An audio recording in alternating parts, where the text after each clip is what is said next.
Hello, this is Dave here with a look at FIFA 18 across PC and consoles. Last year's installment marked one of the biggest changes this series had seen visually for quite a while, with the move from the previous Ignite engine to DICE's Frostbite technology. And with that brought about a number of changes, including a more refined system for post-processing along with physically based rendering for things like grass and other materials. The result was the most realistic looking FIFA presentation we've seen in quite a while.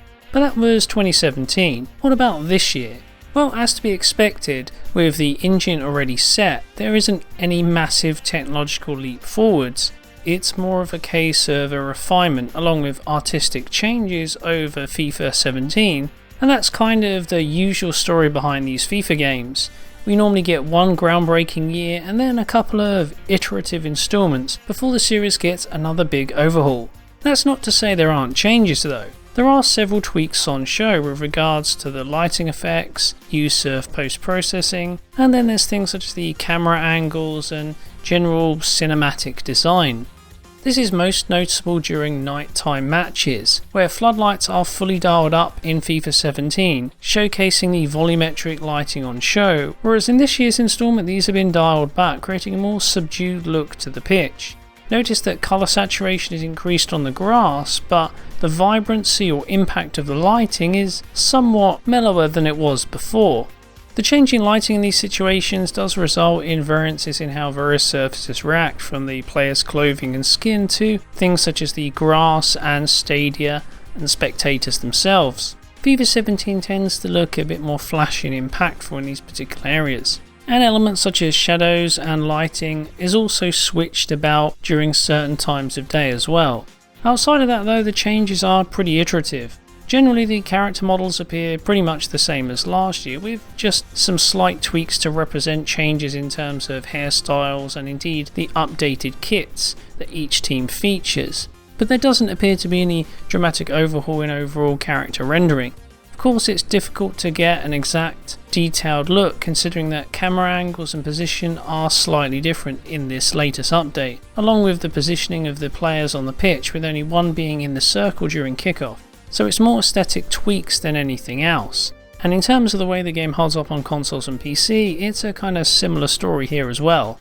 The setup here is very similar to that of FIFA 17, with both PS4 Pro and PC delivering a nice little upgrade over base hardware, whereas PS4 and Xbox One hand in decent image quality and performance. So let's kick things off with PS4 Pro, and yes, once again we're looking at a native 4K resolution that takes full advantage of the increased pixel count to enhance effects work in certain areas. Image quality holds up pretty well, with the game delivering a generally crisp presentation that's really not too far off from the PC version. It's a sharp looking game where the intricacies of the stadiums and the 3D grass are better shown off during replays, goal kicks and penalties than on the base PS4 and Xbox One.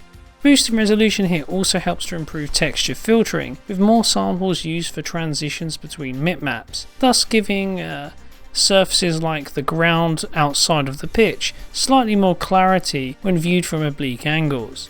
However, given the game's general top-down viewpoint during gameplay, it's not something that really adds too much to the visual package overall.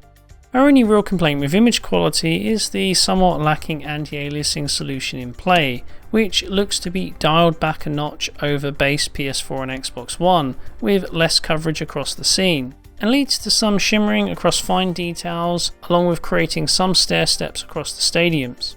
There's a sense that even though we're getting full fat 4K resolution, perhaps the image isn't quite as smooth as it could be, and this is apparent even with the incredible pixel density on offer here. Whereas on the PC, the image appears smoother. 4x multi-sampling is present, thus giving this version a cleaner look across the pitch, stadiums and the crowds. Even so, I think the game still holds up very well on the Pro, and aliasing issues are not overly visible once gameplay starts, due to the overhead camera avoiding more complex environment detail.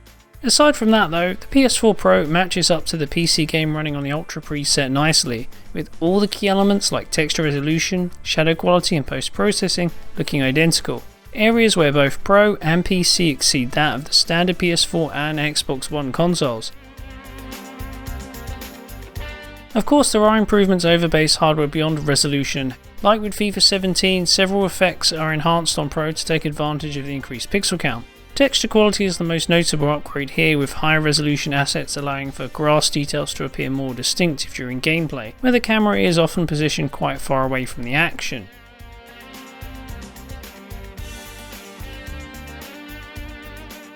Also note the increase in normal map quality too.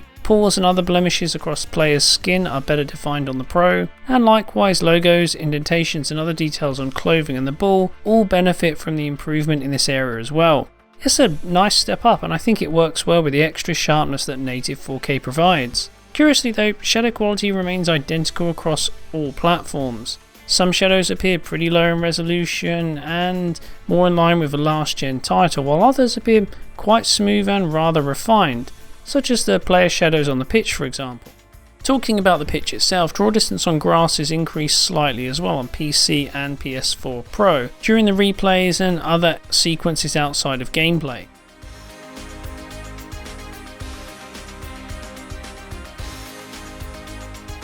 Lastly, the final upgrade we get on Pro and PC is a slight increase in the precision of depth of field, which basically adds more clarity to outer focus areas in replays and pre and post match sequences.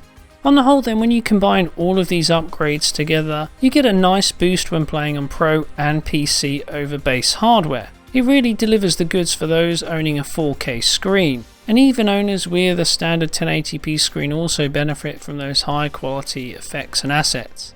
So PS4 Pro and PC clearly provide the best looking versions of the game, but what about the base hardware?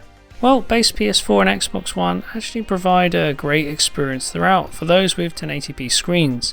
We're looking at native 1080p presentation with what appears to be post-process anti-aliasing, and that provides us with rather crisp image quality, although there is some shimmering on screen. It's interesting to note that anti-aliasing is actually slightly more refined than on PS4 Pro and has slightly better coverage here, but nevertheless both of the standard consoles deliver up a sharp looking game. And between them there really isn't anything in it. Image quality is identical, as are the core assets and effects work. So EA have produced an identikit presentation across PS4 and Xbox One, and that also holds true with regards to performance. All versions of the game target 60 frames per second during regular gameplay. That's with the kind of televised broadcast camera, viewing the action from above. It's here where all three consoles deliver a locked 60 frames per second without any issues. Again, not so surprising considering that FIFA 17 also managed to perform very smoothly as well.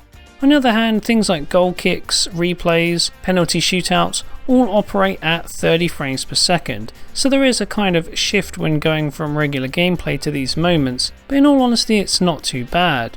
Things such as free kicks, penalties, don't really involve a lot of fast-paced action at all, and as such there's not really much of a jarring transition. It's only with regards to say the replays, which are a bit more dynamic, faster paced, we tend to notice the difference. But even so, the good news is that the majority of the time we're looking at the overhead cam, and in gameplay the game never skips a beat at 60 FPS.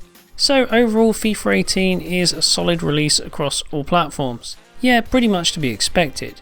This year though, PS4 Pro owners do get an extra boost with HDR, which is worth checking out if you've got a 4K screen, along with that all important native 4K resolution. And of course the PC version does a great job here as well. But ultimately, base PS4 and Xbox One aren't lacking either, so it's a pretty solid turnout all round. With regards to the upgrade over FIFA 17, well, visually it appears to be down to more aesthetic changes than anything else. The shifts in the lighting change how both the players, stadiums and general environments are illuminated. Skin tones appear different, as does the colour of the grass. Again, it's hard to see a big technological leap here. Instead, what we're getting are kind of artistic changes with perhaps some tweaks and refinements to the core technology under the hood. But as you'd expect coming across a big revision last year, this is more of an iterative update.